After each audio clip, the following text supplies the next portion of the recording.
नाज़रीन इकराम, आलमी मंजरनामे से कुछ बहुत बड़ी डेवलपमेंट्स हैं जो आपके सामने रखनी है। पिछले कुछ दिनों में हमने देखा कि रूस यूक्रेन जंग, जो कि बराह रास्त दो मुल्कों के दरमियान जंग थी और अमेरिका, नेटो, यूरोप, बरतानिया, फ्रांस, जर्मनी, ये तमाम तर मुल्क यूक्रेन की मदद तो कर रहे थे, लेकिन बराह रास्त तसादुम जो है वो रूस के साथ इन ममालिक का नहीं हुआ। लेकिन फिर अमेरिका ने रूस के बहरी बेड़े, तेल बरदार जहाज जो हैं वो पकड़ने शुरू किए और अमेरिका की तरफ से ये इकदाम जो है इसे डायरेक्टली रशिया के लिए एक बहुत बड़ी एम्बैरेसमेंट करार दिया जा रहा था। और तमाम तर लोग ये कह रहे थे कि अब रूस और व्लादिमीर पुतिन इसका जवाब किस तरह से देंगे। अब जो खबर आई है वो अमेरिका के लिए बड़ी तशवीशनाक है, क्योंकि रूस के दिफाई निजाम, रूस के एयर डिफेंस सिस्टम के हाथों इस वक्त रिपोर्ट्स ये बता रही हैं कि एक अमेरिकी फाइटर जेट के गिराए जाने की, कि अमेरिका का फाइटर जेट जो है वो गिरा है, अमेरिका के फाइटर जेट को टारगेट किया गया है और रूस के एयर डिफेंस सिस्टम ने रिपोर्टेडली मुबैना तौर पर 2 मिसाइल फायर किए, एक जिसने इस फाइटर जेट को नुकसान पहुंचाया, दूसरा जिसने इस फाइटर जेट को मुकम्मल तौर पर तबाह कर दिया। अब इन रिपोर्ट्स के हवाले से, इन क्लेम्स के हवाले से भी डिटेल्स हैं। इस सब के अंदर नॉर्थ कोरिया ने बहुत बड़ी अनाउंसमेंट कर दी है,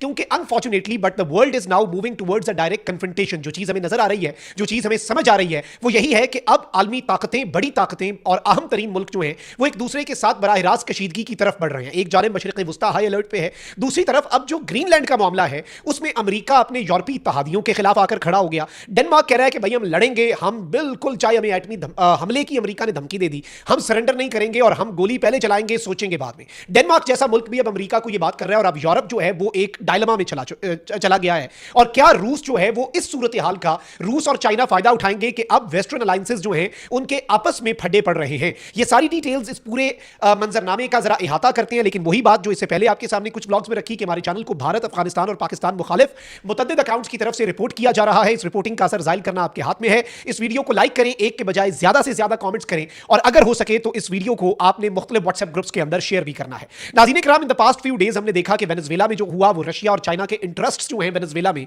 उनके भी खिलाफ था। चाइना का डेलीगेशन रात को मादोरो से मिलता है और सुबह उसी मादोरो को उठा के अमेरिका ले जाता है। डोनाल्ड ट्रंप ने तो अब यहां तक कह दिया है कि अमेरिका के पास राइट है, आलमी कवानीन नहीं मैटर करते, अमेरिका के पास यह हक है कि वो दुनिया के किसी भी मुल्क पे जैसे मर्जी चाहे हमला कर सकता है। और अगर ट्रंप ने कहा कि मुझे कोई चीज रोक सकती है तो वो मेरी अपनी समझ बूझ है, वो मेरा अपना एनालिसिस है या मेरी अपनी इखलाकियात है, उसके अलावा मुझे दुनिया की कोई ताकत नहीं रोक सकती। वेनेजुएला वाले ऑपरेशन के बाद बल्कि डोनाल्ड ट्रंप ने एक तंज आमेज एक डॉक्टर इमेज शेयर की, जिसमें डोनाल्ड ट्रंप ने अपने आप को 45th और 47th यूनाइटेड स्टेट्स का प्रेसिडेंट जो है वो डिक्लेयर किया, लेकिन उसके साथ ही साथ अपने आप को एक्टिंग प्रेसिडेंट ऑफ वेनेजुएला भी डिक्लेयर कर दिया। Now this is something huge. फिर जो वेनेजुएला का तेल है उसके हवाले से डोनाल्ड ट्रंप ने कहा कि भाई ये तेल जो है ये हम कंट्रोल में ले रहे हैं और ये अमेरिका और वेनेजुएला के लोगों की भलाई के लिए मैं इस्तेमाल करूंगा, ये पैसा जो है इस तेल में से जो आएगा। अब ये चाइना ने तो कह दिया कि चाइनीज इंटरेस्ट जो है उन्हें हम प्रोटेक्ट करेंगे। फिर डोनाल्ड ट्रंप जो है उसने जो रूस के तेल बरदार जहाज पकड़वाए, यूएस नेवी ने, मरीन्स ने और कोस्ट गार्ड्स ने और यूरोप ने भी इसमें साथ दिया और रशिया की जो वेसल है, जो ऑयल टैंकर है, उसे बचाने के लिए एक रशिया की आबदोज और जंगी बहरी जहाज भी आया। डायरेक्ट कन्फ्रंटेशन थी लेकिन अमेरिका ने उस पर कब्जा किया। फिर कल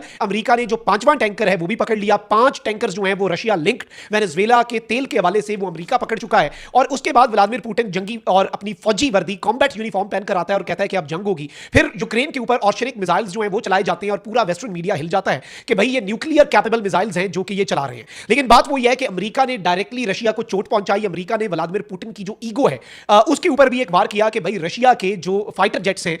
रशिया के जो तेल बरदार जहाज हैं, उन्हें अमेरिका अपने कंट्रोल में जब चाहे जैसे चाहे ले सकता है। एक जानिब तो नॉर्थ कोरिया के जो करता धरता है किम जोंग उन, उन्होंने व्लादिमीर पुतिन को खत लिखकर यह कहा कि मैं आपके और रूस के इंटरेस्ट को बगैर किसी लगी लिपटी के, बगैर किसी बातचीत के मैं हमेशा प्रोटेक्ट करूंगा, मैं उसका दिफा करूंगा। लेकिन इस सब के अंदर जो लेटेस्ट चीज है वो ये है कि एक तरफ तो किम जोंग उन ने कह दिया कि हम जंग के लिए तैयार हैं, रशिया के साथ मिलकर हम किसी भी बड़े मुल्क के साथ लड़ने के लिए तैयार हैं। नॉर्थ कोरिया के ऊपर आज तक ऑपरेशन नहीं हुआ क्योंकि यह कहा जाता है कि नॉर्थ कोरिया के पास एक्चुअली जो वेपन्स ऑफ मैस डिस्ट्रक्शन है वो है। अब जो खबर आ रही है वो ये है कि एक तरफ तो रशियन एयर डिफेंस और बहुत से open source intelligence, even Russia news कह रहा है कि रशियन आर्मी ने एक यूक्रेन का F-16 फाइटर जेट जो है वो 2 मिसाइलों से, जस्ट 2 मिसाइल्स का इस्तेमाल करके और जो F-16 तैयारा है इसके हवाले से कहा जाता है कि ये सुपर नेचुरल है और ये बिल्कुल कभी भी जद में नहीं आता। S-300 जो रशिया का मिसाइल डिफेंस सिस्टम है, एयर डिफेंस सिस्टम, एक तो S-400 है, उससे भी जो पिछला वाला वर्जन है S-300, उसके हवाले से ये क्लेम किया जा रहा है कि यूक्रेन के जेर इस्तेमाल एक F-16 तैयारे को उन्होंने गिरा दिया है। और जो S-300 का बटालियन कमांडर है उसने ये क्लेम किया है रशिया न्यूज के मुताबिक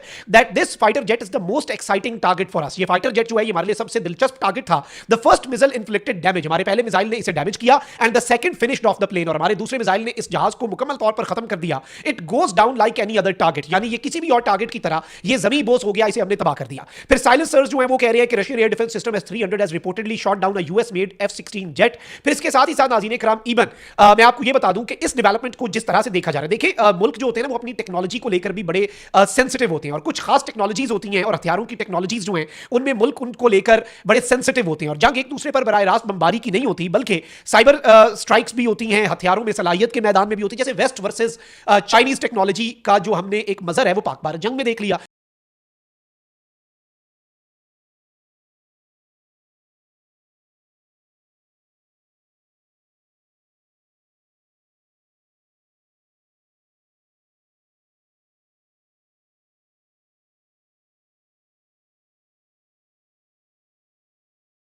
वेस्टर्न टेक्नोलॉजी ने अपनी सुपीरियरिटी मनवा ली। ये नहीं था कि चाइना वेस्ट के साथ लड़ पड़ा, लड़ाई पाकिस्तान और भारत की थी, लेकिन उसमें जो उनके तैयारे गिरे उसने एक बहुत बड़ी स्टेटमेंट दी कि राफेल भी गिर सकता है और चाइनीज टेक्नोलॉजी सुपीरियर है। अब नाज़रीन कराम, जो हथियारों में सलाहियत और साइकोलॉजिकल वॉरफेयर है उसमें भी इसका बहुत अहम तरीन किरदार होता है, और अमेरिका के लिए ये किसी सूरत भी अच्छी खबर नहीं है। अब इस वक्त नाज़रीन कराम मैं आपको ये बता दूं कि